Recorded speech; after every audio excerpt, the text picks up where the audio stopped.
Provident Tradesmens Bank and Trust Co. v. Patterson, 390 U.S. 102, 1968, is a United States Supreme Court decision which clarified the meaning and application of Rule 19 of the Federal Rules of Civil Procedure. In a unanimous decision, the court reversed the judgment of the United States Court of Appeals for the Third Circuit and held that an automobile owner's interest in a suit against his insurer did not make him an indispensable party to that suit under Rule 19. The court also made clear that Supreme Court precedent predating the enactment of the Federal Rules of Civil Procedure did not create any substantive right in non-parties to be joined in case, as the Court of Appeals had apparently thought. Facts of the case. The case involved a somewhat complex set of facts arising from an automobile accident. Donald C. was driving a vehicle when he collided with a truck driven by Thomas Smith. Edward Dutcher, the automobile's owner, was not present when the accident occurred. John Harris and John Lynch were passengers in the automobile at the time of the crash. As a result of the collision, C. and Smith were killed, as was John Lynch. Harris, however, survived.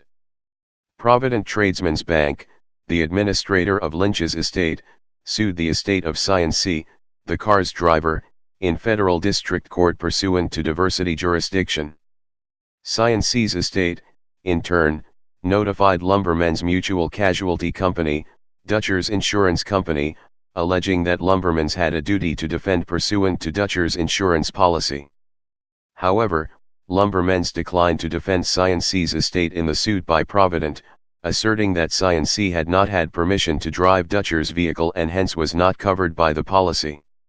The suit by Provident against the estate of C. was subsequently settled for $50,000, but C., being penniless, could not pay.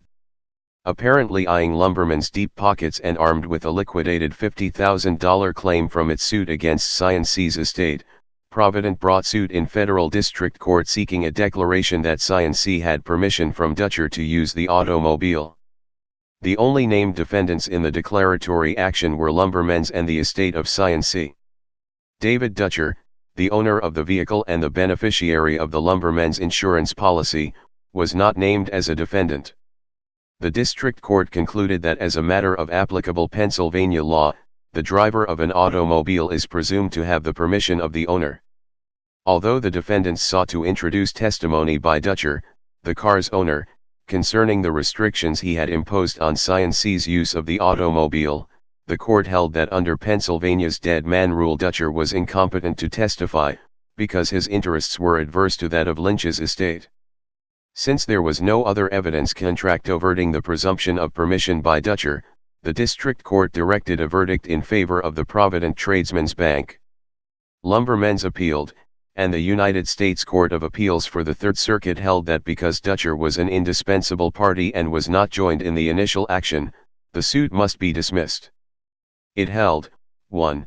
That a person whose rights may be affected by a judgment has a substantive right to be joined in the action, 2. That a trial court may not proceed in that person's absence, and 3.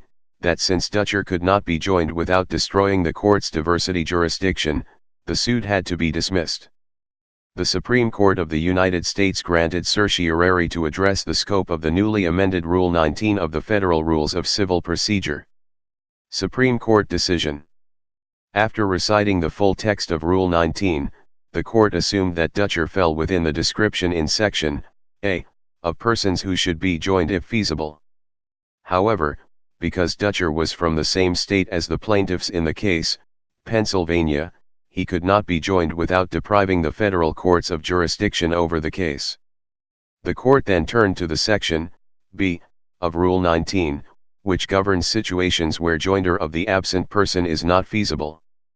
The rule articulates 4 factors to be considered by a court in deciding whether in equity or good conscience the action should proceed among the parties before it, or should be dismissed. The 4 factors were 1. The plaintiff's interest in an adequate forum, 2. The defendant's interest in avoiding relitigation of the issues before the court and in avoiding inconsistent and unfair relief, 3. The absent party's interests at stake, and 4. The interests of the court and the general public in complete, consistent, efficient settlement of controversies. The court noted that these factors should have been analyzed by the federal district courts before a judgment was issued. As a result of the fact that a judgment had already been entered, the court then analyzed the factors from the standpoint of an appellate review of the relief granted by the trial court. The court concluded that 1. The plaintiff's interest in preserving a fully litigated judgment was controlling unless countered by greater opposing considerations. 2. The defendant's interests in joining Dutcher were foreclosed by their failure to move for such a joinder before judgment was entered. 3. The absent party's interests were not foreclosed by his failure to be joined, and the judgment entered by the trial court therefore does not bind him and causes his rights no harm as a result. And 4. The efficiency of the judiciary may have been benefited from an attempt to find a more suitable forum for the controversy before judgment was entered, but, after judgment was entered, efficiency would best be served upon appellate review by preserving the trial court's judgment. For the foregoing reasons, the Supreme Court determined that the case should not be dismissed because Dutcher's absence during trial would not violate any of his substantive rights. As a result of the four-factor analysis, the court ruled that Dutcher was a necessary party but not an indispensable party. The difference between the two is that a suit may proceed without the former but cannot proceed without the latter. The Supreme Court also noted that the District Court had misinterpreted Shields v. Barrow to incorrectly assume that a case must be dismissed wherever the interests of an absent party were affected.